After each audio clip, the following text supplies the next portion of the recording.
Welcome friends. ரெகடி கேஸை இன்னைக்கு எபிசோட்ல மனோஜ், முத்து, மீனா 3 பேருமே இப்போ ரோகிணி தேடி வந்துட்டு இருக்கிறாங்க. இங்க பக்கத்துல ஏதாவது படுத்து தூங்குறதுக்கு பார்க் எதுவும் இருக்குதாடா, உனக்கு தான் நல்லா தெரியுமே அப்படின்னு கிண்டல் பண்ணிட்டே வந்துட்டு இருக்கிறாரு முத்து. எல்லாம் என் நேரம்டா அப்படின்னு சொல்லிட்டு வந்துட்டு இருக்கிறாரு மனோஜ். உன் நேரம் எப்படி இருக்குன்னு தெரியல, ஆனா உன்னை வேணான்னு சொல்லிட்டு போன அந்த பொண்ணோட நேரம் ரொம்ப நல்லா இருக்கு அப்படின்னு சொல்லிட்டு இருக்கிறாரு முத்து. அமைதியா வாங்க அப்படின்னு மீனா சொல்லிட்டு இருக்கிறாங்க.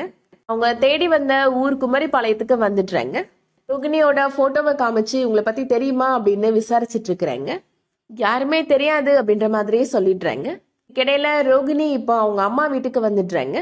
அம்மாவை பார்த்த உடனே அழ ஆரம்பிச்சிடுறாங்க. என்னோட லைஃப் மட்டும் ஏமா இப்படி இருக்குது, எனக்கு பிடிச்ச மாதிரியே அமையாதா அப்படின்னு சொல்லி அழுறாங்க. மனோஜ் என்ன இப்படி ஏமாத்துவான்னு நினைக்கவே இல்லைம்மா அப்படின்னு சொல்லிட்டு இருக்கிறாங்க. மனோஜ் வேலைக்கே போகாம வேலைக்கு போறேன்னு என்ன பொய் சொல்லி ஏமாத்திட்டு இருந்திருக்கிறாமா அப்படின்னு சொல்றாங்க. ஒரு விஷயமாமா, மாப்பிள்ளைக்கு கண்டிப்பா ஒரு வேலை கிடைக்கும், இது போய் பெரிய விஷயமாக்கி எதுக்குமா நீ கோவிச்சிட்டு வந்திருக்கிற அப்படின்னு அவங்க அம்மா கேட்டுட்டு இருக்கிறாங்க. அந்த வீட்டுல ரொம்ப அசிங்கப்பட்டு நின்னேம்மா, அங்க முத்துன்றவன் இருக்கிறானே அவனை ரொம்ப அவமானப்படுத்தி கிண்டல் பண்ணி சிரிச்சாமா அப்படின்னு சொல்றாங்க. முத்து ரொம்ப நல்லவனாச்சே அப்படின்னு சொல்லிட்டு இருக்கிறாங்க ரோகிணியோட அம்மா. எனக்குன்னு யாருமே இல்லாத மாதிரி தோணுதுமா, எதுக்காக நான் வாழணும்னு தோணுதுமா அப்படின்னு சொல்லி அழுதுட்டு இருக்கிறாங்க ரோகிணி. கிறிஷ் இப்போ அவங்க வரான். ஏன் அத்தை நீ போனே பண்ணவே இல்லை அப்படின்னு கேட்டுட்டு இருக்கிறான். உன் கண்ணெல்லாம் செவந்திருக்கு, தூசி விழுந்துருச்சா அப்படின்னு சொல்லி ஊதி விடுறான்.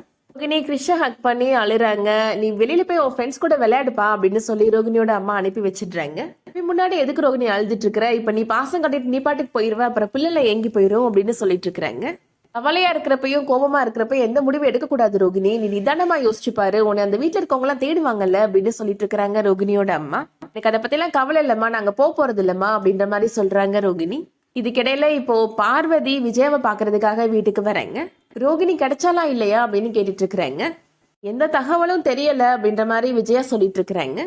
ரோகிணிலாம் உனக்கு பொக்கிஷம் மாதிரி இந்த மாதிரி தொலைச்சிட்டு உட்காந்துட்டு இருக்கிற அப்படின்னு சொல்லி திட்டுறாங்க பார்வதி. பெரிய பையனால இந்த வீட்டுல பெரிய பிரச்சனை தான் நடந்துட்டே இருக்கு எப்ப பார்த்தாலும் அப்படின்னு சொல்றாங்க. கல்யாணத்துல பணத்தை தூக்கிட்டு ஓடுனா, அதுக்கப்புறமா வேலைக்கு போகாம பார்க்ல போய் தூங்கி எந்திரிச்சிட்டு இருக்கிறான், அதனால தானே பிரச்சனையே வந்துச்சு அப்படின்னு சொல்றாங்க பார்வதி. வழக்கம் போல மனோஜுக்கு சப்போர்ட் பண்ணி பேசுறாங்க விஜயா. அவனுக்கு வேலை கிடைக்கல, அவன் என்ன பண்ணுவான் அப்படின்னு சொல்லிட்டு இருக்கிறாங்க. எல்லா பிரச்சனையும் இந்த முத்துனாலதான் அப்படின்னு சொல்றாங்க. பார்வதி சொல்லிட்டு இருக்கிறாங்க, இந்த காலத்து பொண்ணுங்கெல்லாம் புருஷன் சின்னதா ஒரு வார்த்தை சொன்னாலே டைவர்ஸ்ன்னு போய் நின்றாங்க அப்படின்னு சொல்றாங்க. இல்ல ஏதாவது விபரீதமா முடிவெடுத்துடுறாங்க அப்படின்னு சொல்றாங்க. மனோஜ்ட எதுக்கும் ரயில்வே ட்ராக்கு மார்ச்சுரியில போய் தேட சொல்லு அப்படின்னு சொல்றாங்க பார்வதி. நீ ஏன் பார்வதி இப்படி எல்லாம் பேசிட்டு இருக்கிற அப்படின்னு விஜயா கோபப்படுறாங்க. ரோகிணி பத்தி ஏதாவது தகவல் கிடைச்சிச்சுன்னா எனக்கு சொல்லு அப்படின்னு சொல்லி கிளம்பி போயிடுறாங்க பார்வதி. மனோஜ்ட முத்து மறுபடியும் கிண்டலா பேசிட்டு இருக்கிறாரு. பேசாம ரோட்ல போய் நின்று உன் பொண்டாட்டி பேரை சொல்லி கத்துடா, அது எங்கேயாவது இருந்து வருதான்னு பாக்கலாம் அப்படின்னு சொல்றாரு. முத்துட்ட மனோஜ் கோபப்படுறாரு. ஒன்னால தாண்டா நான் அவளை தேடி அலைஞ்சிட்டு இருக்கிறேன் அப்படின்னு சொல்றாரு. நீ வேலைக்கு போகாம இருந்துட்டு எல்லா பழைய ஏமேல தூக்கி போடுறியா அப்படின்னு முத்து சண்டை போடுறாரு. வண்டியை நிப்பாட்டு, நான் தேடி போய்க்கிறேன் அப்படின்னு சொல்றாரு மனோஜ். முத்துமே இப்போ வண்டியை நிப்பாட்டிடுறாரு. மனோஜ் கார்ல இருந்து கீழே இறங்கிடுறாரு. பாக்கெட்ல 5 பைசா கிடையாது, அப்படியே ரோடோட தெரிய போறியா நீனு அப்படின்னு கேட்டுட்டு இருக்கிறாரு முத்து. அந்த டைம்ல யாரோ பால் அடிக்கிறாங்க, அது முத்து மேல வந்து படுது. பார்த்தா அந்த பால் எடுக்கிறதுக்காக கிறிஷ் வரான். கிறிஷ் பாட்டுட்ட விசாரிக்கலாம் அப்படின்னு சொல்லிட்டு கிறிஷை கூப்பிட்டுட்டு இப்போ வீட்டுக்கு போறாங்க. இதுக்கிடையில ரோகிணியோட அம்மா ரோகிணிக்கு அட்வைஸ் பண்ணிட்டு இருக்கிறாங்க. மனுஷங்கன்னா சின்ன சின்ன தப்பு செய்யதான் செய்வாங்க அப்படின்னு சொல்லிட்டு இருக்கிறாங்க. வேலை போன விஷயத்த உன்கிட்ட சொல்றதுக்கு சங்கடப்பட்டுட்டு மாப்பிள்ள சொல்லாம இருந்திருப்பாரு அப்படின்னு சொல்றாங்க. அவனுக்கு சப்போர்ட் பண்ணி பேசாதமா நீ, அவனை நான் ரொம்ப அப்பாவின்னு நினைச்சேன், ஆனா எல்லா ஆம்பளைகளும் ஒரே மாதிரி தான் இருக்கிறாங்க அப்படின்னு ரோகிணி கோபப்படுறாங்க. வேலை இல்லைன்னு சொன்னா நீ மதிக்க மாட்டேன்னா அவர் அந்த மாதிரி பண்ணிருந்து பாருமா அப்படின்னு சொல்றாங்க ரோகிணியோட அம்மா. அவர் ஏதோ சின்னதா பொய் சொன்னதுக்கு நீ கோவிச்சுட்டு வந்துட்டேன், நாளைக்கு உன்னை பத்தின உண்மை அவருக்கு தெரிய வந்துச்சுன்னா அவர் என்ன பண்ணுவாருன்னு யோசிச்சு பார்த்தியா அப்படின்னு கேக்குறாங்க. நான் இனிமேல் அந்த வீட்டுக்கே போக போறது இல்லம்மா அப்படின்னு சொல்லிடுறாங்க ரோகிணி. நேரம் தூங்குறேம்மா அப்படின்னு சொல்லிட்டு போறாங்க. திடீர்னு கார் சத்தம் கேட்டு எழுந்து வந்து பாக்குறாங்க. வெளியில பார்த்தா மனோஜ், முத்து, மீனா எல்லாருமே வந்து நிக்கிறத பாக்குறாங்க. மனோஜ் வந்திருக்கிறாருமா அப்படின்னு சொல்லிட்டு மறைஞ்சுக்கிறாங்க ரோகிணி. அவங்களுக்கு உண்மை தெரிஞ்சுதான் வந்திருக்கிறாங்களோ அப்படின்னு ரோகிணியோட அம்மா கேட்டுட்டு இருக்கிறாங்க.